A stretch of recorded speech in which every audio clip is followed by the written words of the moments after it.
Hello, everybody. This is NGO Soul and Strategy, and today I am interviewing Susan Sygall. Susan, is that how I pronounce your last name? I should have asked you this before. Tell me. Actually, it's more like the bird. It's more like seagull. Sygall. There you go. Made a mistake right in the beginning. No problem. Susan Sygall, and she is the CEO of Mobility International USA. And I will be introducing Susan right away, and then I'll tell you a little bit, listeners, about how Susan and I just first met, which is a number of years ago.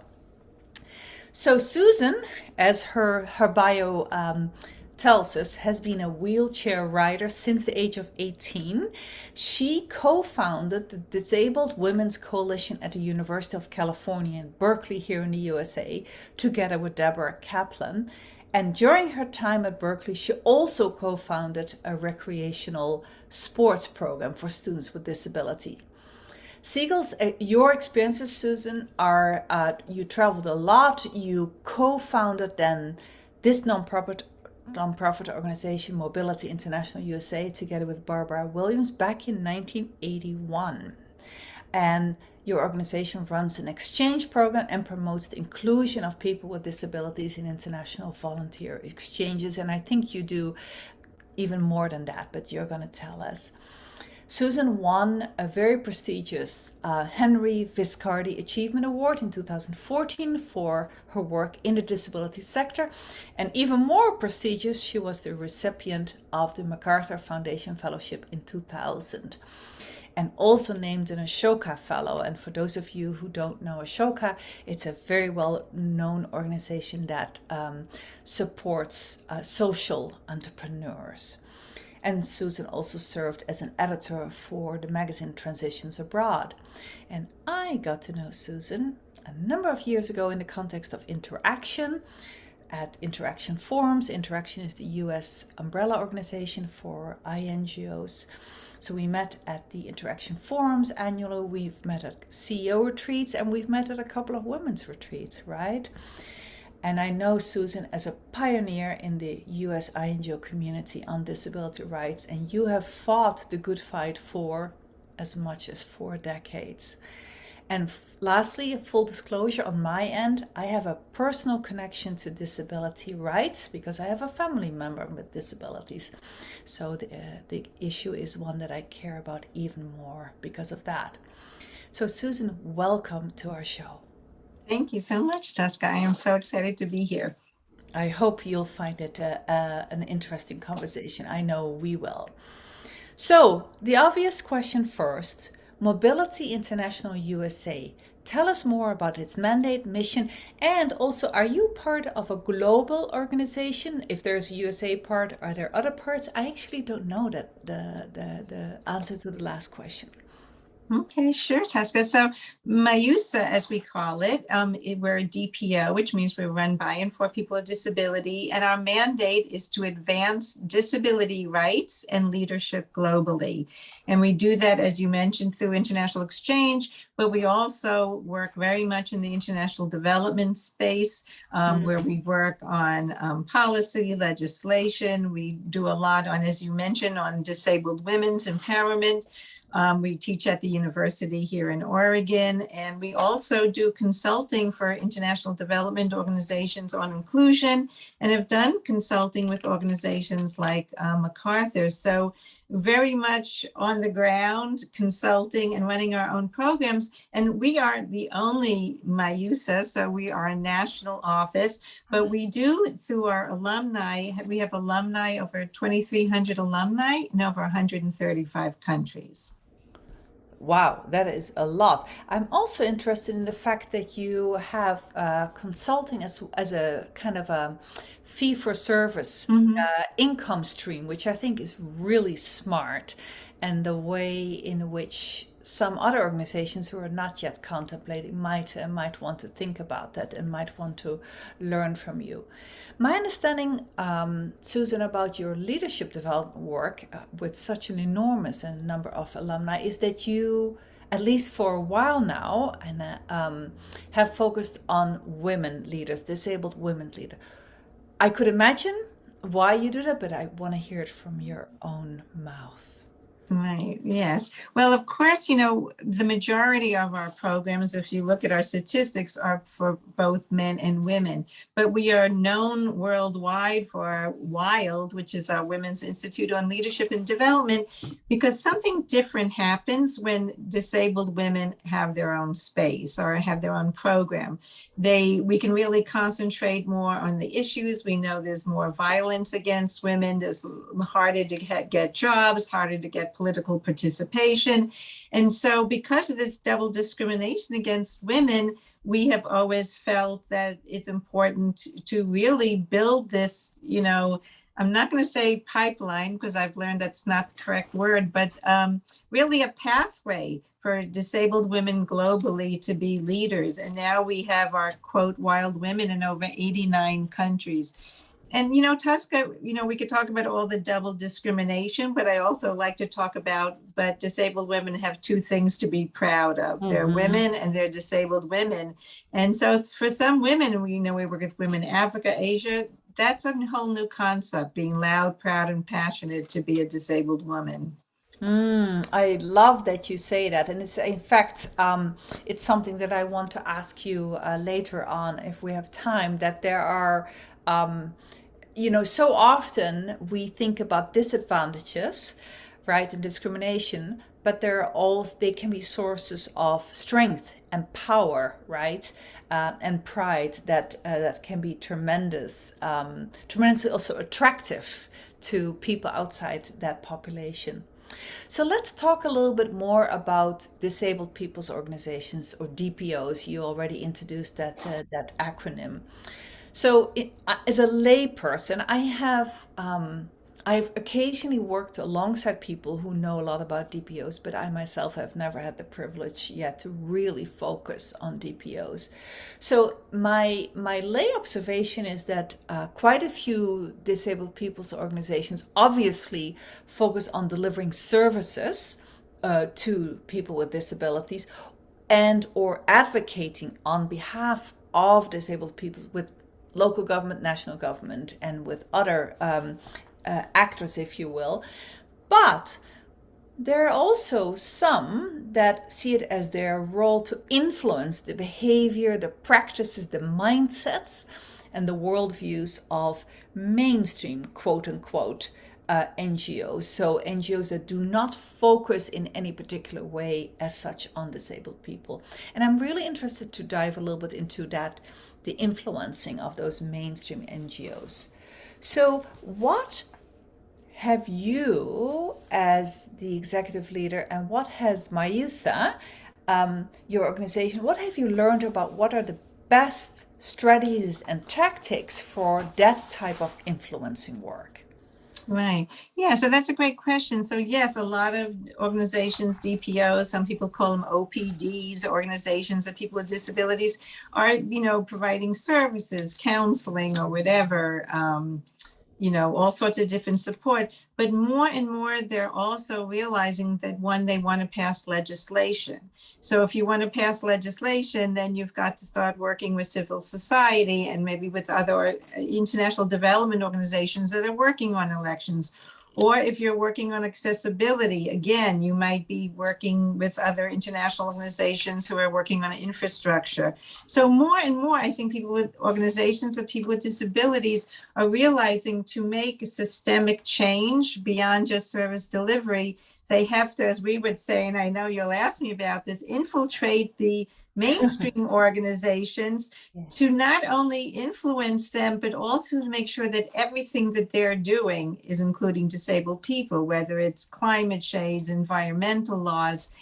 And so, I think, for those of us in working on leadership, you realize that everything is so interconnected, and to make change, you have to work on many different levels. So, and I know some organizations, international development organizations, are always talking about, well, they need to do an evaluation of people with disabilities in their organization. Well, who better to do the evaluation of that and to find disabled people to recruit than those organizations? So I think there's an ever-changing role for DPOs.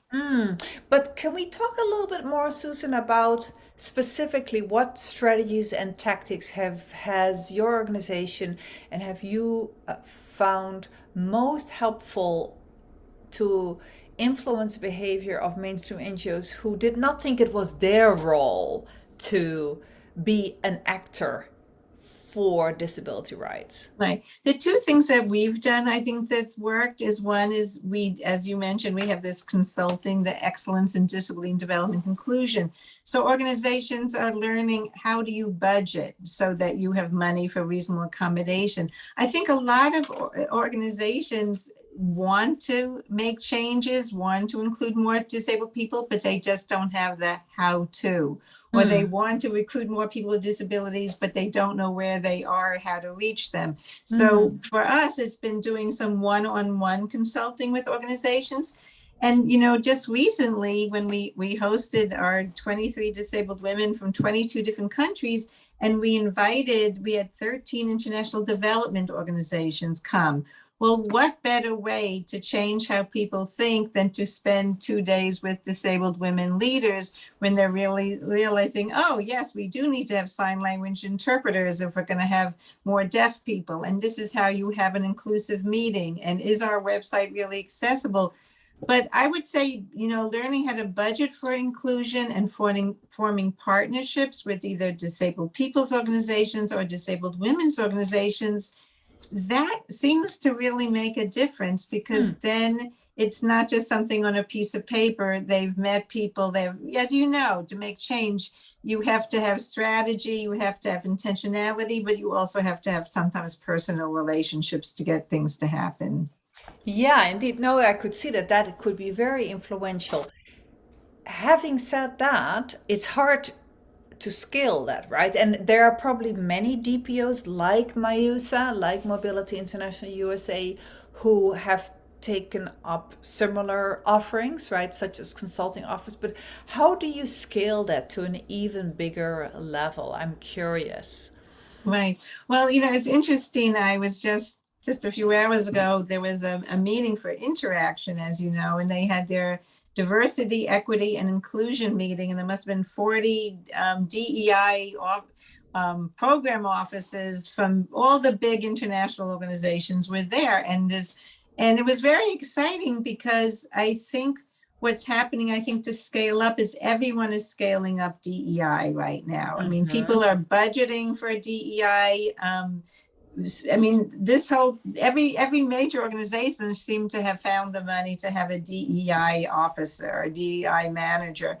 And as we know, part of DEI is disability. So if all these organizations who are now focusing on DEI will either seek us out or other organizations that are doing consulting, I think that is how it's going to be to scale it up. But if disability is not part of everybody's DEI strategy, then you're right. I think, you know, we can only affect so many people. So it needs to be in a larger scale. And Tosca, one of the other things that I found amazing is that as we've worked with MacArthur Foundation, who's giving out through their Lever for Change grants, they ask every person who applies for Lever for Change, one of their grant opportunities, to say, how are they going to include disabled people, and show us your budget for reasonable accommodation.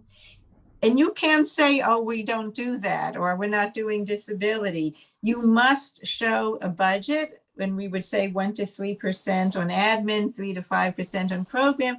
And you must answer that question. And, you know, I can tell you, because we talked to some of these organizations, they say, you know, if they didn't ask us the question, we would never have thought about it. So you're saying if funders ask for it on a standard basis, it becomes not only are organizations prompted to do it in that moment, but they may over time just make that a default organizational process or system, and then everybody is just going to do it on an everyday basis. Right. So that is an important lever. Right. And I think things like USAID, who, you know, Samantha Powers gave us a beautiful message when we just did our disabled women's programs. I think you're going to see a lot more of show us in your evaluation, show us what you're doing to include people with disabilities. So There's carrots and there's requirements, and I definitely think you're going to need both. You need both. Yeah, makes sense. Since you mentioned the DEI context, diversity, equity, and inclusion as a kind of a global wave, getting a lot of attention, let me ask you something about that. At face value, and you already indicate that, it's clear that disability is a form of diversity, both cognitive, mental, and physical disabilities. And therefore, there are, as you already indicated, a lot of advantages to riding that wave, if you will. On the other hand, I'm curious, it may sound counterintuitive, but have you found over the last couple of years that there are any downsides to the extent to which disability rights have been integrated or not in the global wave on diversity, equity, and inclusion? Because, of course, you and those who are with you on this globally have been fighting this good fight for 4 decades. Right. Yeah. I mean, I guess, for us, when everyone's like, oh, let's do DEI, it's like, well, where were you 40 years ago when we're talking about disability inclusion? But I think other people, probably people of color and other underrepresented people are thinking too, why, I mean, yes, it's important, it's happening now, but this is not a new issue. I don't see any downside. The only thing that I would find frustrating is sometimes if people do not see disability on the same importance as like you have to do one before another. I think you've got to do disability, you've got to do LGBTQ, you've got to do people of color. I'm hoping that it doesn't get to be we do one first and then something second and something third. I think it's really important that all of them receive the same priority to go together, and hopefully there's a win-win. Of course, there's going to be certain times that certain issues are going to take precedence. I can totally understand that, on a case-by-case basis. But I sit on the Equity and Inclusion Board for the University of Oregon, an advisory committee, and it's really interesting to see the power of people with representing all different facets of DEI really working together. And yes, there's some issues that come ahead and some that come less, but it's a question of they're all equally valued. It's just a question of strategy sometimes. So on the whole, it has offered the disability rights community an additional set of levers and a big push, an additional push to promote the issues you're saying. Why, when we know, and of course I imagine a lot of people don't know, but that as much as 15% of the world's population has some form of disability, why has it taken this long to start to approach mainstreaming, you think? That is a really good question. And I'm not sure, I'm baffled always because I feel like some of the organizations that we've done some training with who have now changed their strategy and hired some disabled consultants and did things, are doing it so quickly and so proficiently that I'm wondering if this intervention had happened to more organizations, why do the people don't get on board more? I'm not sure. I do know that maybe sometimes with disability, people have been sort of not seen it in such a negative way that they've been hesitant to hire someone with a disability or hesitant to make those strides. I don't know, but I feel like the tides have changed. I feel that what was once with, we have to think about non-disabled people before we think about disabled people. No one would dare say that anymore to my face. So I think that, as you said, there is a new way of that which has happened in the past is no longer acceptable. And I think disability is now being part of that new way of thinking. And I also think it's a new generation of young leaders too. And I think the young leaders who are coming up, from teaching at the university, I think they don't have so much as bias. Maybe growing up with disabled people in the classrooms, it might be a different generation and a different way to speak, to be a catalyst to speed things up. I hope Yeah, so. yeah. And by the way, I apologize for a bit of the background noise on my end. I want to ask you, and you, Susan, answer it as much as you want or as little Mhm. as you want. How did you sustain your tenacity over those 4 decades? How did you do that? Right.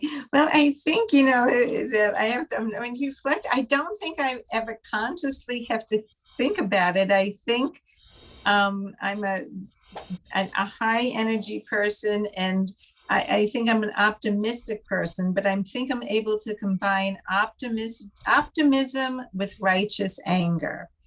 Because I Mm, think as you probably know me, I mean, I'm very passionate, I'm very angry at discrimination, but I'm able to keep the optimism enough to motivate people to get behind me and to work with me and to do that. And I think you really need that to sustain. Or, one of the things I always think, if you're going to do something, if you can do it joyfully or don't do it. So to me, as long as whatever I'm doing that's difficult, I try to do it joyfully, but that does not in any way, take away from the righteous anger of needing to make change in the world. yeah, and I have certainly observed you in several meetings with leaders of peer organizations where I sensed, and very understandably so, a sense of impatience and frustration around why you had to say the same things over and over again. But Right. And I yeah, think also, Tesca, there was an interesting statistic when they did about, how many people with disabilities are involved in the international development community that Interaction did, and it was something like less than 3%. So again, there are so few disabled people leaders in international development. So one of the things I'm seeing now, all these young disabled people getting their masters in international studies, getting their PhDs. I think this idea of me being the only person who at least self-identifies as a disability activist, I think that will change as more young disabled people are seeing this as a profession, and it will change. okay. So you are foreseeing that this will become a much more common feature. Okay, that's good. That's encouraging. Now, disabled people's organizations are one example of what you quite often see, though not always, in the NGO sector, which is single issue organizations. So NGOs that focus on one population or one issue, for instance, environmental NGOs or animal welfare NGOs or housing NGOs, etc. Sometimes issue NGOs can really obviously afford to really focus on that one issue, and that means there is an intensity to that, right? And there is an automatic built-in protection against getting to spread out yourself too thinly. Are there downsides to being perceived as a single issue organization by quote unquote mainstream, whether it's funders, whether it's peer organizations, whether it's governments, whether national or local, etc.? Do you ever sense that you are perceived in a different way than an NGO that works on multiple sectors? Yeah, I don't think so. I think, being, at least from our lens of being a DPO, I mean, I would see us as multi-sector because within the disability, we're in exchange, we're in international development, we're teaching at the university, we do consulting, we do disabled women's training, we do policy and legislation. So I think we're broad within our one sector of being disability. So I don't think it necessarily a downside, though. Find it really I find it really important to see how all of them relate to each other, because I think no matter, I think that's the one of the things of leadership is be able to scan all the things that you're doing and see how they relate.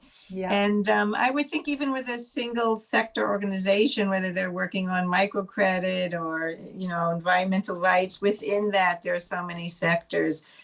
But to see how they're related and then to see how to scale up through partnerships, I think is the key to success. That's a very fair answer. Yeah. I'm also curious where globally you've seen the greatest wins when it comes to disability rights. I can think, of course, of international treaties, UN treaties. I can think about here in America, for instance, the ADA, the large federal level disability law and policy that came out of that with some enforceability. But I wonder, I'm particularly curious, Susan, which big advances in disability rights have been clearly won by formally registered NGOs like yours and others that you are in coalition with, undoubtedly. And when have you seen examples actually of gains in disability rights that did not come about through formally registered NGOs with friendly partners, etc., in government and funders, but by disabled citizens who spontaneously, in a more of a social movement type of organic push, came to these wins? Can you comment a little bit about those two sides of how big Mhm. disability wins come about?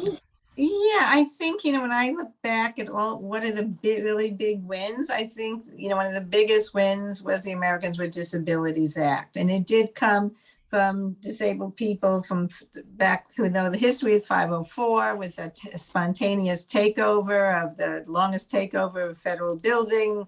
And that then later turned into a bigger legislation called the ADA. And the reason why the ADA to me is such a big win is because it has teeth. And to me, any legislation or policy that doesn't have teeth or consequences, in my experience, you can hear about it and people go to conferences about it, but it doesn't change the everyday lives of people with disability. And Mm. so the ADA also has been used as a sort of a blueprint for lots of other organizations, disability organizations in other countries, though of course they modify it to fit into their own political and cultural context. So that to me is probably one of the biggest wins. And then the other things that I think are happening more globally is also the power of disabled women's organizations that you don't hear so much about. In Armenia, some of our alumni, they not only just started 2 independent living centers, which is a whole different way of looking at disability in Armenia, but at the same time pushed for policy legislation and have gotten some things passed.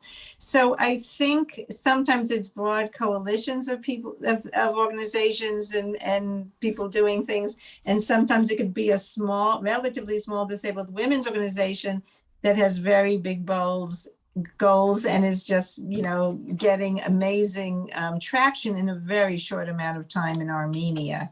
But I think, but again, all of these organizations, I think, should be working in partnerships with other bigger organizations who are also working to improve civil society and human rights in other countries. I think the disability movement is just part of the human rights movement Oh, globally. yeah. And so they have to find those lawyers who are working on human rights issues and partner with them when they're trying to get also disability legislation. Yeah. And I'm curious, just a kind of a spontaneous follow-up question. So as you know, Susan, there is a lot of vocal criticism by Global South founded NGOs and other forms of civil society organization about what they see as continued dominance, power hoarding, crowding out, right, of Global South founded organizations. To what extent in the disabled people's rights sector is there a similar kind of critique where Global North founded NGOs like MAUSA and others are said you are actually overstaying your welcome, or you need to get out of the way. Don't hoard the access to funding. We're doing this ourselves, and yeah, make space for us. Is that Right. a theme?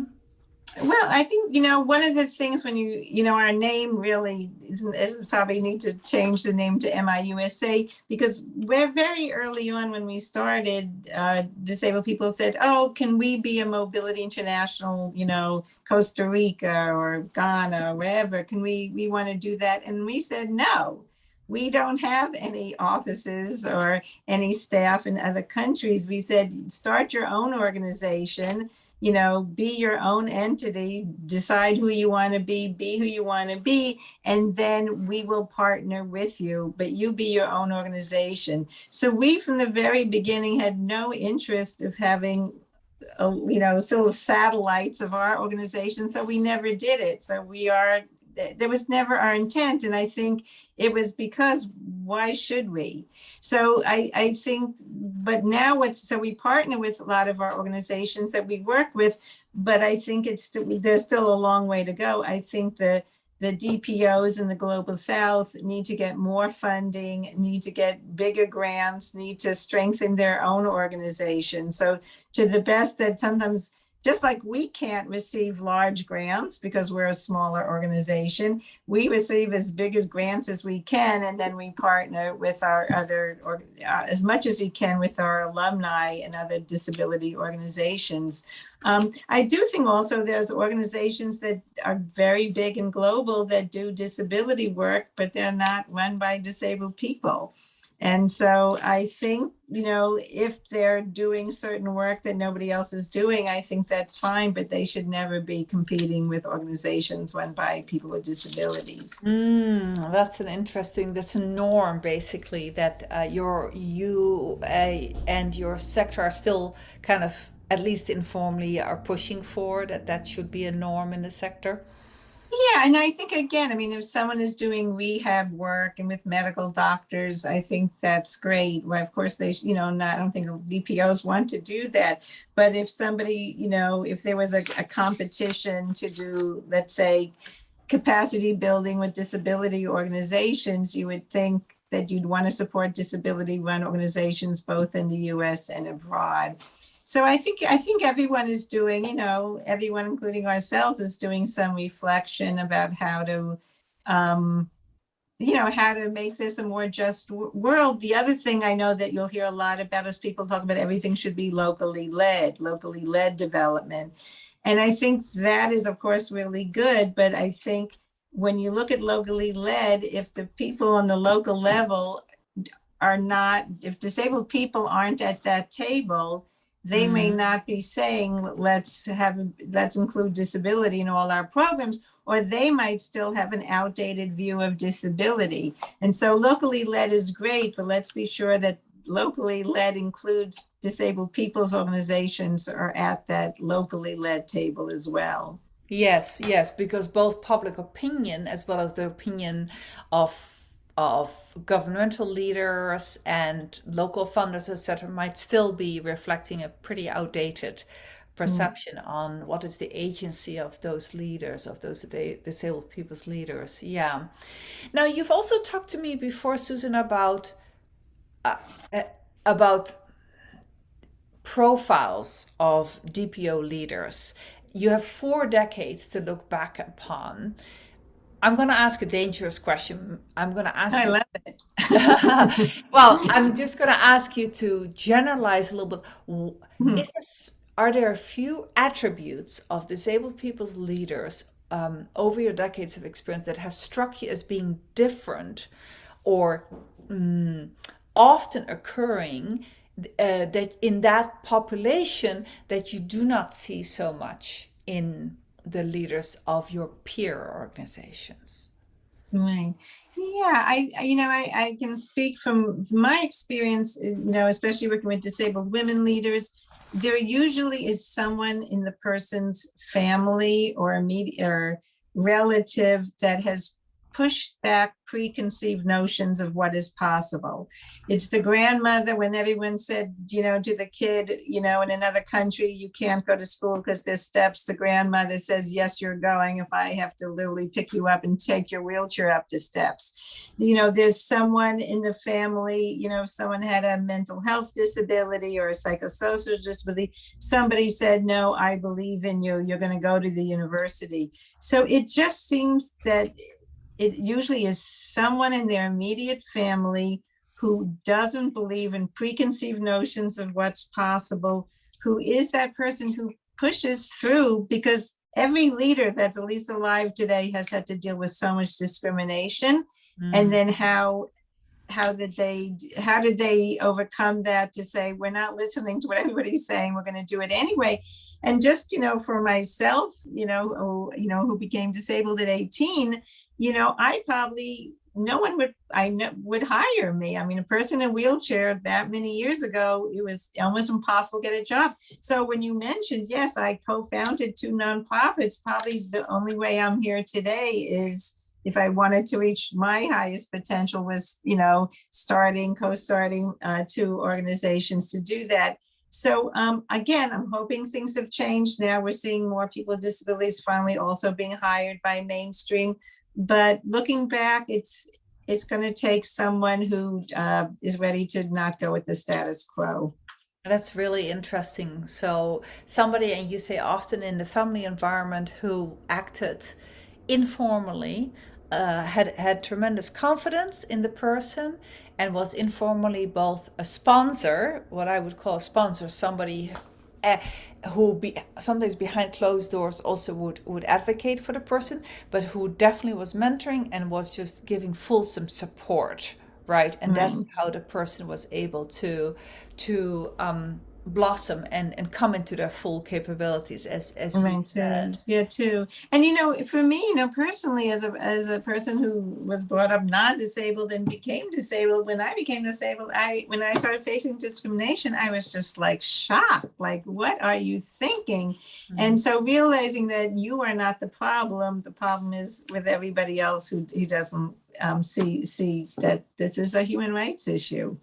Yeah, that makes sense. Well, Susan, so if people want to learn more about your amazing 4 decades of leadership and about Mobility International USA and about the WILD program, which we'll definitely provide a link for in the show notes, where should they go to learn more about you? Great. Well, the best thing to do is to go to our website, which is miusa.org, mobilitynternationalusa.org. And again, we give free information for people of all types of disabilities who are interested to study abroad, people from other countries who want to come here. We're funded by the State Department through our National Clearinghouse to do that. You can see our international development programs. And if you want to get some how-to skills and contacts, please look at our EDDI program, which is the Excellence in Disability and Development Inclusion. And you can contact myself or my assistant, Ashley, and we'd love to tell you more about that.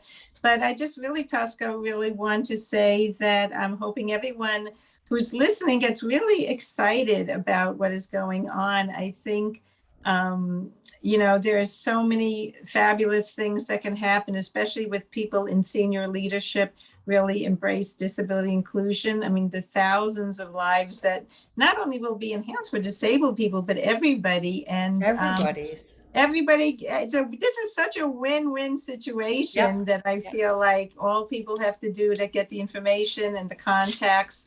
And I think we will create a better world, and that's what we're all about. And that is, and again, if 15% of the world's population is coming into their full potential, right? Imagine how that is a win for everybody on this earth, whether you're disabled or not. Well, thank you so much, Susan. I know I'm not the first person to say this, but I've always found you inspiring, and I'm really glad that you came to speak with us in our podcast. So thank you for your insights. Well, Well, thank you, Tasca. Thank you for all you do. It's been so great to reconnect after all these years. After all these years, and it was a while, wasn't it, given COVID?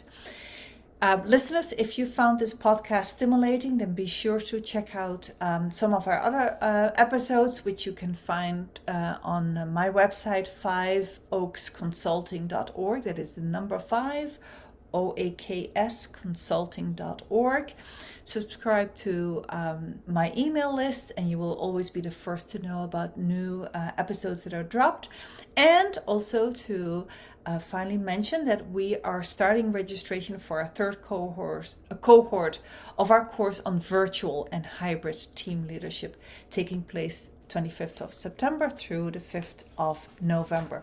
Sign up on our dedicated website at teachable.5oaks.com, and you will find out more. And just to finish up by saying, this is Tosca, and look forward to spending time with you on NGO Soul and Strategy next time.